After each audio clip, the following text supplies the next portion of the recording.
అందరికీ నమస్కారం. నేను మీ సులోచన సంపంగి. Welcome to my channel. ఈరోజు ఒక టేస్టీ రెసిపీ, ఎమ్మీగా ఉంటుంది.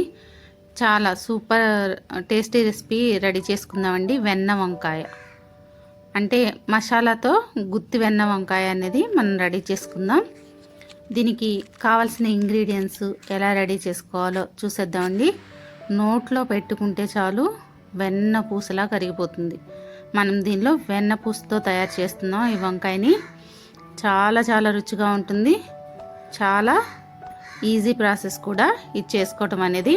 ఎప్పుడూ ఒకేలా కాకుండా ఇలా రెడీ చేసి చూడండి ఒకసారి, మీకు తెలుస్తుంది ఎంత బాగుంటుందో. ఫస్ట్ నేను గుత్తి వంకాయలు తీసుకున్నాను.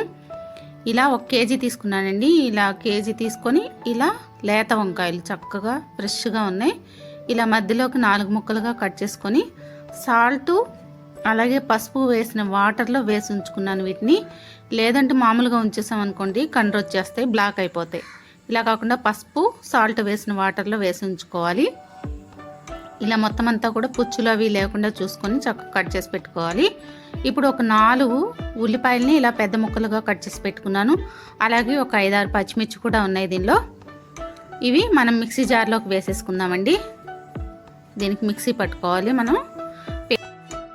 ఈ ఉల్లిపాయలతో పాటు పచ్చిమిర్చిని కూడా వేసేసుకుందామండి. కొంచెం పచ్చిమిర్చి ఉన్నాయి, పండు మిరపకాయలు కూడా 4-5 ఉన్నాయి. ఇలా వేసుకున్న తర్వాత అల్లం ముక్క వేసుకోవాలండి. అల్లం కొంచెం ఎక్కువే తీసుకోవాలి. ఎక్కువ అంటే మనకి చూడండి ఇక్కడ చూపిస్తున్నాను. ఒక పెద్ద ముక్క ఒక 50 గ్రామ్స్లో సగం తీసుకుంటే సరిపోతుందండి. మనం కేజీ చేస్తున్నాం కదా, దానికి వెల్లుల్లిపాయలు కూడా ఒక 10 రెమ్మల వరకు వేసుకోవాలి. తర్వాత కొత్తిమీర కూడా ఒక గుప్పెడు వేసుకొని దానిలోకి ఒక 3 నుంచి 4 స్పూన్ల వరకు కారం వేసుకోవాలి. ఇది మసాలా కదండి మనం ప్రిపేర్ చేసేది. మనం కేజీ వంకాయలు చేస్తున్నాం కాబట్టి 4-5 స్పూన్లు ఈజీగా పడుతుంది కారం మనకి. పచ్చిమిర్చి కూడా కొంచెమే వేసుకున్నాం, ఒక 5-6 మాత్రమే వేసుకున్నాం. ఇలా కారం కూడా వేసుకున్న తర్వాత దీనిలోకి సరిపడా ఉప్పును కూడా వేసుకోవాలి. ఇది కూడా ఒక 5-6 స్పూన్లు పడుతుంది మనకి. ఎక్కువ క్వాంటిటీ చేస్తున్నాం కాబట్టి ఈ మసాలాకి ఉప్పు కూడా ఎక్కువే పడుతుంది. ఇలా ఒక 5 స్పూన్లు సాల్ట్ వేసుకున్న తర్వాత దీనిలోకి పసుపును కూడా యాడ్ చేసుకుందామండి. పసుపు కూడా మనం 1 స్పూన్ వరకు పసుపు వేసుకుందాం. ఇలా పసుపు కూడా వేసుకొని చక్కగా మనం ఇదంతా కూడా ఒక్కసారి పల్లీలు 1 కప్పు పల్లీలు తీసుకుంటున్నానండి నేను. వేయించి పొట్టు తీసుకున్న పల్లీలు, ఆ పల్లీలను కూడా వేసుకోవాలి. ఇలా వేసుకొని ఈ మిక్సీ జార్కి మూత పెట్టేసి ఇదంతా కూడా కొంచెం వాటర్ పోసుకొని మనం మిక్సీ చేసుకోవాలండి మెత్తగా. చూడండి ఇలా గ్రైండ్ చేసుకోవాలి మెత్తగా. కొంచెం వాటర్ వేసుకుంటూ ఇలా మెత్తని పేస్ట్ లాగా పట్టుకోవాలి. ఇప్పుడు ఈ మెత్తని పేస్ట్ పట్టాం కదా, ఈ పేస్ట్ని ఒక ప్లేట్లోకి వేసేసుకుందాం. చూడండి నేను వెన్నపూస తీసుకున్నాను. ఇప్పుడే ఫ్రెష్గా తయారు చేసిన వెన్నపూస. పాల మీగడ, పాలల్లో ఉన్న మేగడని తీసి అండ్ పాలు కాచిన తర్వాత మనం కొంచెం కూల్నెస్ అయిన తర్వాత ఫ్రిడ్జ్లో పెట్టామనుకోండి, కొంచెం కూల్ అయిన తర్వాత మేగడ అనేది కడుతుంది. ఆ మేగడ తీసుకొని మిక్సీ పట్టుకుంటే కూల్ వాటర్తో మనకి ఈ వెన్నపూస అనేది రెడీ అవుతుందండి. ఇప్పుడే ఫ్రెష్గా తీసుకున్న వెన్నపూస 1 కప్పు తీసుకున్నాను. ఈ మసాలా ప్లేట్లో వేసుకొని ఈ మేగడను కూడా మనం ప్లేట్లోకి వేసేసుకుందాం మసాలాలోకి. ఇది మొత్తం కూడా మిక్స్ అయ్యేలాగా కలుపుకోవాలి ఒక స్పూన్తో. ఇది మొత్తం కూడా మిక్స్ అయ్యేలాగా మంచిగా కలుపుకోవాలండి. చూడండి వెన్నపూస ఎంత ఫ్రెష్గా ఉందో, ఎంత స్మూత్గా ఉంటుందో కదా వెన్నపూస. ఈ వెన్నపూస ఎలా అయితే స్మూత్గా ఉందో వంకాయలు కూడా అంతే స్మూత్గా ఉంటాయండి, అంతే టేస్టీగా ఉంటాయి. చూడండి కరెక్ట్గా ఉప్పు కారం మాత్రం మనం కరెక్ట్గా చూసుకొని వేసుకోవాలి. ఇలా అంతా కలిపేసాం కదండి మసాలా. ఇప్పుడు మనం కట్ చేసి పెట్టుకున్నాం కదా 4 ముక్కలుగా వంకాయని, ఇలా మధ్యలోకి మసాలా అంతా పెట్టేసుకోవాలి. అన్ని వంకాయల్లోకి ఇలా మసాలా అంతా కూడా కూర్చేసుకోవాలి.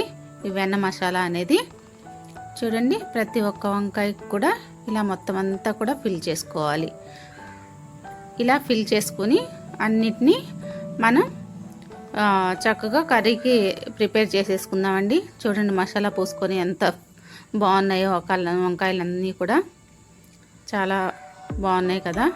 ఈ వంకాయలేమో గ్రీన్గా ఉన్నాయి, మన మసాలా ఏమో థిక్ ఎల్లో కలర్లో అంటే బ్రౌన్ కలర్ లాగా కనిపిస్తుంది. చాలా బాగున్నాయి. ఇవన్నీ కూడా ప్రిపేర్ చేసి పెట్టుకున్నాం కదా. ఇప్పుడు స్టవ్ మీద ఒక బాణని పెట్టేసుకుందామండి. ఒక బాణని పెట్టుకొని దానిలో ఆయిల్ని వేసుకుందాం. ఆయిల్ ఒక 5-6 స్పూన్లు అయితే ఆయిల్ సరిపోతుందండి. చూడండి, ఒక 5 స్పూన్లు కూడా కాదు, ఒక 4 స్పూన్ల వరకే వేసాను. ఎందుకంటే దీనిలో వెన్నపూస ఉంది కదా, ఈ వెన్నపూస మనకి మెల్ట్ అవుతుంది. అది కూడా చూడండి, అందుకని 4 స్పూన్లు ఆయిల్ వేసుకొని ఇలా కొంచెం వేడైన తర్వాత ఒక్కొక్క వంకాయని తీసి ఇలా వేసుకుందామండి మనం నూనెలోకి. నూనె వేడవుతుంది కదా, ఈ వంకాయలను కూడా వేసేసుకొని చక్కగా అంతా కూడా మంచిగా మీడియం ఫ్లేమ్లో మనం వీటిని మగ్గించుకోవాలి. హై ఫ్లేమ్లో పెట్టకుండా చక్కగా మీడియం ఫ్లేమ్లో మగ్గితే చాలా చాలా టేస్టీగా ఉంటుంది. ఈ మసాలా అనేది మనం ఈ వంకాయలకు పెట్టుకుంటున్నాం కదండి, ఈ వంకాయలు మనకి కర్రీలో అన్నంలోనే కాదు, ఈ కర్రీ అనేది చపాతీలోకి, పుల్కాలోకి, వీటన్నిటిలోకి కూడా చాలా బాగుంటుంది, చాలా టేస్టీగా ఉంటుంది. చూడండి, ఈ వంకాయలన్నీ వేసేసుకున్నాం కదా. వేసుకున్న తర్వాత దీనిపైన కొంచెం సాల్ట్ వేసుకోవాలండి. వంకాయలకి మనం మసాలాలో కలిపాం కదా సాల్ట్, ఈ వంకాయలకి పట్టేలాగా వంకాయల్లో కూడా కొంచెం పైన సాల్ట్ అనేది వేసుకోవాలి. మంచిగా పట్టాలి కదా సాల్ట్ అనేది. సాల్ట్ సరిపోతే అస్సలు బాగుండదు. ఇలా చూడండి, మగ్గుతూ ఉంది కదా. ఇప్పుడు మనం దీనిపైన కొంచెం సాల్ట్ వేసుకుందాం ఈ వంకాయలకు పట్టేలాగా.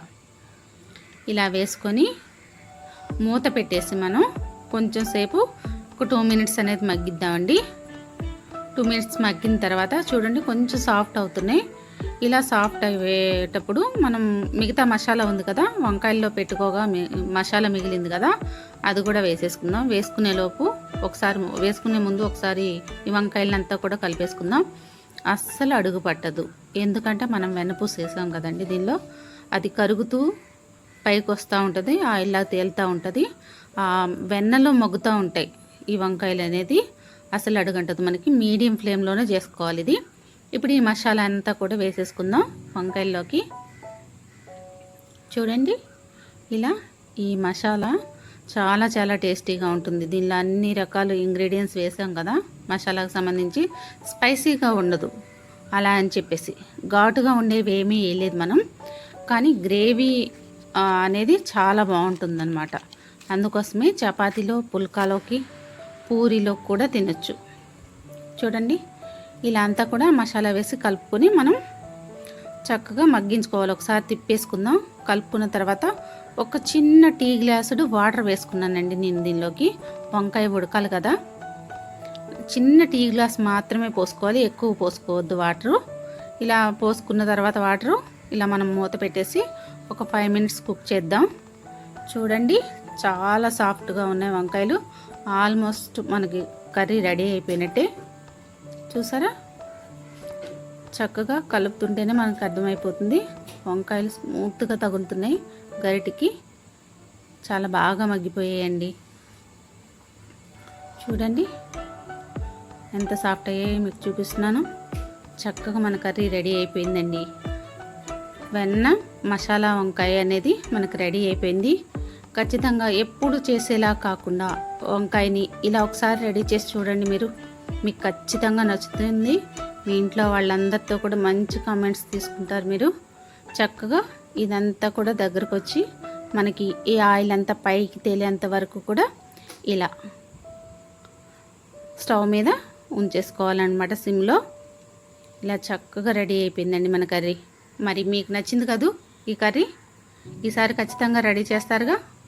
రెడీ చేసి టేస్ట్ ఎలా ఉందో చూసి కమెంట్ రూపంలో నాకు తెలియజేయండి. ఈ వీడియోని ఫస్ట్ టైం చూసిన వాళ్ళు ఎవరైనా సరే సబ్స్క్రైబ్ చేసుకోండి ఫ్రెండ్స్. పక్కనే ఉన్న బెల్ సింబల్ని టచ్ చేయండి. నేను పెట్టిన వీడియోస్ అన్నీ మీకు వెంటనే వస్తాయి. అలాగే ఇప్పటి వరకు సబ్స్క్రైబ్ చేసి నాకు సపోర్ట్ చేస్తున్న మా సబ్స్క్రైబర్స్ అందరికీ కూడా పేరు పేరున ధన్యవాదాలు. ఈ వీడియో కానీ మీకు నచ్చినట్లయితే లైక్ చేయండి, షేర్ చేయండి, సబ్స్క్రైబ్ చేయండి, అలాగే కమెంట్ చేయటం మర్చిపోకండి. నా వీడియోస్ అన్నీ ఆదరిస్తున్న మీ అందరికి కూడా ధన్యవాదాలు. Thanks for watching.